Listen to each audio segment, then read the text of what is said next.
convidá-los a abrir as Escrituras no Salmo de número 119. Não vamos ler o todo, até poderíamos, mas levaria uns 20 minutos pelo menos. É o salmo mais pequeno do livro dos Salmos. Salmo 119. Eu gostaria de destacar apenas 2 versículos. O primeiro deles é o do número 11, Salmo 119, versículo 11, que diz assim: guardo no coração as tuas palavras, para não pecar contra ti.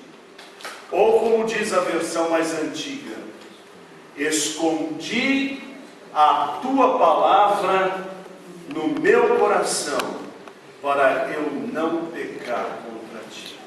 E o outro versículo vai para o número 104, ou melhor, 105, que diz assim: lâmpada para os meus pés é a tua palavra, e luz para os meus caminhos.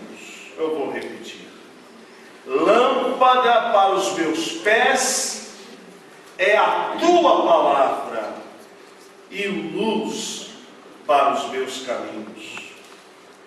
Não há, meus irmãos amados, outra maneira de se andar com Deus a não ser quando guiados pela sua santa palavra.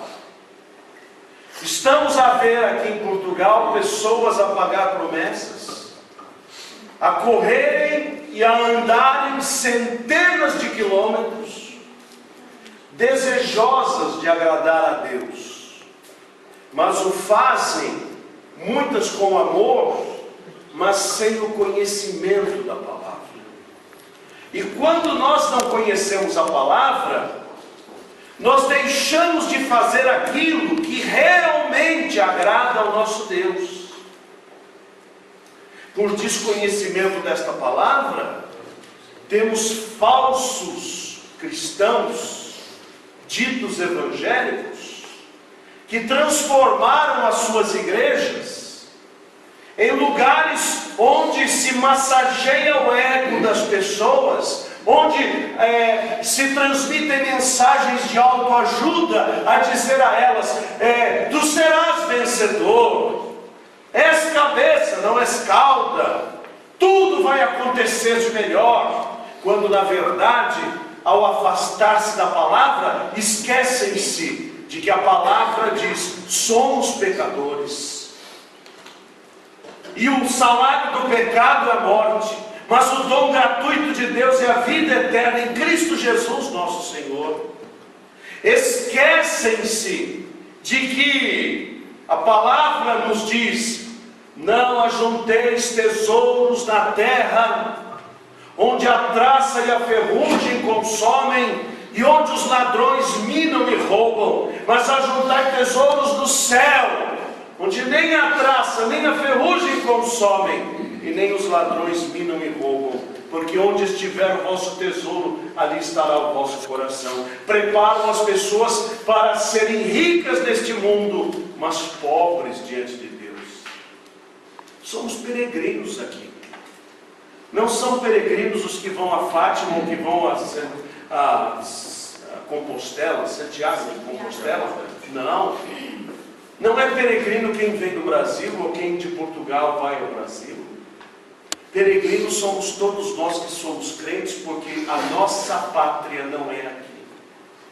A nossa pátria é no céu. Nós estamos aqui temporariamente, porque mais dia menos dia todos nós partiremos deste mundo. Não há nenhum de nós que ficará aqui 400, 500, 600, 700 anos, ou a vida toda, todos partiremos. E para onde iremos? Se Deus como nosso farol, não teremos como enxergar o porvir. E é justamente por esta palavra que sabemos que há um porvir, há um céu, há um inferno. E todos nós enfrentaremos o túmulo. E quando o enfrentarmos, para onde iremos? Será que iremos para a presença de Deus, fazendo aquilo que a nossa mente acha que deve ser para agradar a Deus? Minha gente, Jesus disse: errais não conhecendo as Escrituras, nem o poder de Deus. É a palavra de Deus que me ensina como agradar a Deus. E a palavra de Deus nos diz, por boca de Jesus: o Pai procura adoradores que o adorem em espírito e verdade. Pessoas que adorem a Deus com quebrantamento de coração, com sinceridade de propósitos, e baseados e fundamentados na sua santa palavra, que nos indica o único caminho para a salvação. E este caminho é Jesus. Jesus é o caminho, é a verdade, é a vida, e ninguém vem ao Pai a não ser através de Jesus. Este é o caminho dos céus, é isto que ilumina a minha estrada, para que eu possa andar firme e não tropeçar. Aliás, diz o Senhor Jesus Cristo: no mundo tereis aflições. Aqueles cristãos que não são guiados pela palavra de Deus dizem: o cristão não fica doente. Pois eu vejo um apóstolo Paulo doente. Dizia ele que terminava as suas epístolas escrevendo com letras bem grandes o nome, porque certamente tinha problemas de visão. Ele, certa feita em Corinto, esteve tão doente e disse aos coríntios: se fosse possível, arrancaríeis os próprios olhos para nos dar. Ora, arrancar olho para dar para ele, para quê? Ele comia olhos? Não, é porque precisava, quem sabe, de um bom oculista para fazer um óculos de miopia, alguma coisa assim, mas não havia isto, e ele já não enxergava direito. Ele fala para Timóteo, que era o seu filho na fé: não tome mais apenas água, mas misture um pouco de água com vinho, por causa de tuas constantes dores no estômago. Timóteo tinha úlcera. E como o crente não fica doente? Fica sim. O crente passa pelas mesmas aflições que todas as pessoas deste mundo passam. E por que dizem que não fica doente? Por desconhecimento da palavra. Nós pensamos da palavra apenas aquilo que nos interessa e nos esquecemos do resto. Não devemos fazer isto, porque lâmpada para os nossos pés é a palavra de Deus. Então, quando eu estiver enfermo, quando eu estiver doente, eu posso me valer da palavra que diz: no mundo tereis aflições, mas tende bom ânimo. Tende bom ânimo, eu venci o mundo, disse o Senhor Jesus. Diz o apóstolo Paulo: se esta nossa casa terrestre se desfizer, temos um tabernáculo feito pelas próprias mãos de Deus e não pelo homem, eterno, nos céus. Esta vida se desfaz, este corpo se desfaz, nós envelhecemos, nós morremos, mas aquele que ama e que cumpre a palavra do Senhor, este permanece para sempre. Nem a morte pode vencer o crente, porque diz a palavra de Deus que um dia a última trombeta há de soar, e os que morreram em Cristo ressuscitarão. Foi o que Jesus disse na sua prédica ao afirmar: não temais aos que podem fazer mal ao corpo, Temei antes aquele que pode lançar tanto o corpo quanto a alma no inferno.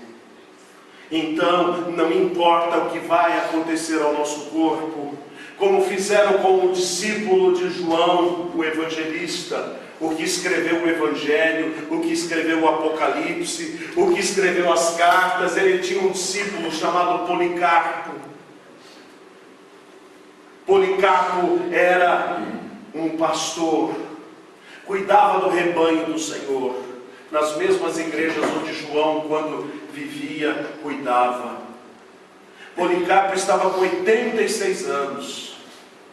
E naquele tempo não tínhamos as facilidades que temos hoje de deslocamento, condução, carros, etc. A vida era difícil.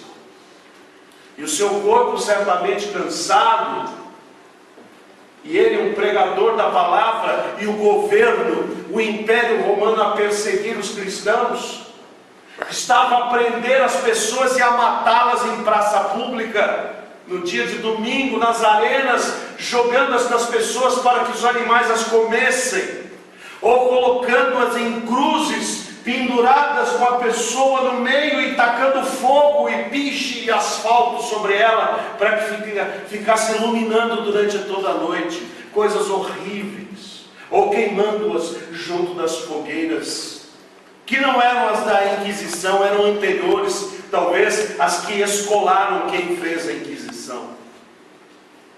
E então foram prender Policarpo, tentaram escondê-lo. Ele disse: não me escondam, não me escondam, estou pronto para morrer pelo meu Senhor. E então os soldados o encontraram. Policarpo, respeitamos a sua idade, mas temos que prendê-lo. Ele disse: não tem problema, mas antes vamos jantar juntos. Ainda colocou a janta para os policiais, para os soldados, e eles comeram, eles beberam. Ele disse: agora vão dormir, amanhã cedo vocês me levam. E dormiram lá.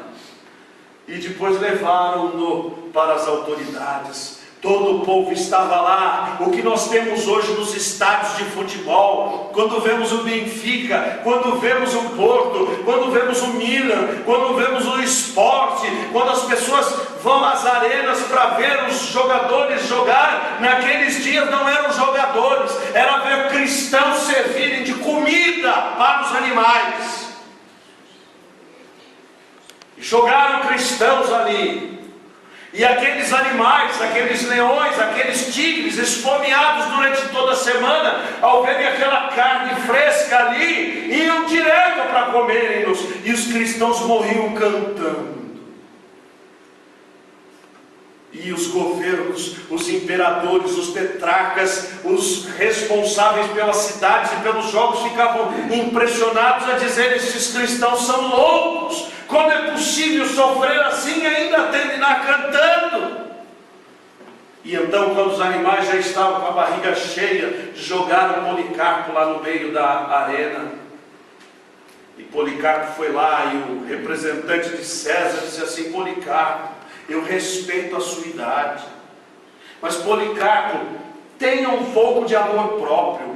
Basta dizer morte aos ateus e oferecer aqui um pouco de incenso para César, mais nada, tu irás para casa descansar. Diga, Policarpo, morte aos ateus. E os ateus então eram os cristãos. Só que ele virou o dedo e, ao invés de apontar para os cristãos que estavam presos, ele apontou para toda a plateia dizendo: morte aos ateus! E então o representante do imperador disse: pare com isso, Policarpo, tenha dó da sua vida, negue esta sua fé e viva. E ele disse: há 86 anos eu sirvo ao Senhor Jesus, Ele nunca me fez mal, por que haveria eu de negá-lo hoje? Aí o responsável pelo governo disse assim: eu tenho autoridade para mandar matá-lo. Ele disse: nenhuma autoridade teria sobre mim. E eu lhe digo mais: tu podes fazer mal ao meu corpo, mas há aquele que pode lançar a tua alma para o inferno também. Policarpo, renegue a sua fé. Não renego. Então disseram, ele disse: guardas, amarrem-no, queimem-no. E então foram lá e fizeram aquela fogueira. A tradição que quando o amarraram àquela estaca e tacaram-lhe fogo, o próprio fogo se recusava a queimar o Policarpo, porque ele não parava de cantar, ele não parava de louvar, ele não parava de lembrar-se de que um dia ressuscitaria. E então foram obrigados a matá-lo com uma espada. E quando o mataram com uma espada, então o fogo pegou e ele virou um carvão. Como podem os cristãos morrerem felizes? É porque eles conhecem a palavra, e a palavra diz: se o nosso tabernáculo terrestre se desfizer, temos um feito por Deus que jamais se desfará, porque o crente sabe que esta vida é temporária, mas ele tem a vida eterna em nome de nosso Senhor Jesus Cristo. Ele tem a salvação, ele tem o perdão, ele tem a vida eterna. Querem coisa melhor do que esta? E saibam, meus irmãos, não merecemos esta vida. Se Deus é gracioso para conosco, é porque é misericordioso, porque a palavra de Deus diz que as nossas melhores obras não passam de trapos de imundícia, de que nós não merecemos de Deus nada. E há aqueles que, por desconhecerem a palavra de Deus, dizem: eu determino que Deus faça isto. Ah, meu Deus, quem sou eu para determinar algo para o meu Deus? Deus agora é meu escravo. Vá lá e faça, Deus. Eu determino pela minha fé, pelo meu poder, que tu tens que fazer isto. Estamos com papéis invertidos aqui. Quem determina é o Deus que me criou e que me salvou, não eu ao meu Deus. O próprio Senhor Jesus Cristo, quando estava lá no Getsemane, chorando a sua dor, sofrendo antecipadamente o que passaria no Calvário, ao buscar a presença do seu Pai, ele sim poderia dizer: eu determino, eu exijo que eu seja libertado deste cálice, desta situação pela qual passarei. Foi isso que ele disse. Pai, todas as coisas te são possíveis, mas afasta de mim este cálice. Porém, não se faça o que eu quero, mas o que tu queres. O nosso Deus nos ensina na sua palavra que nós precisamos ser humildes diante dele. A humildade de dizer: Pai, faça a tua vontade em mim, faça a tua vontade na minha família, faça a tua vontade no meu trabalho, faça a tua vontade na minha saúde, faça a tua vontade na minha igreja, faça a tua vontade na minha história. Estamos precisando de cristãos que clamem para que Deus faça a vontade dele em suas vidas, e não cristãos pedantes, orgulhosos, jactanciosos, que queiram determinar a Deus o que ele deve fazer. Deus é soberano. Ele diz: agindo eu, quem impedirá? E somente a palavra nos coloca de novo no caminho.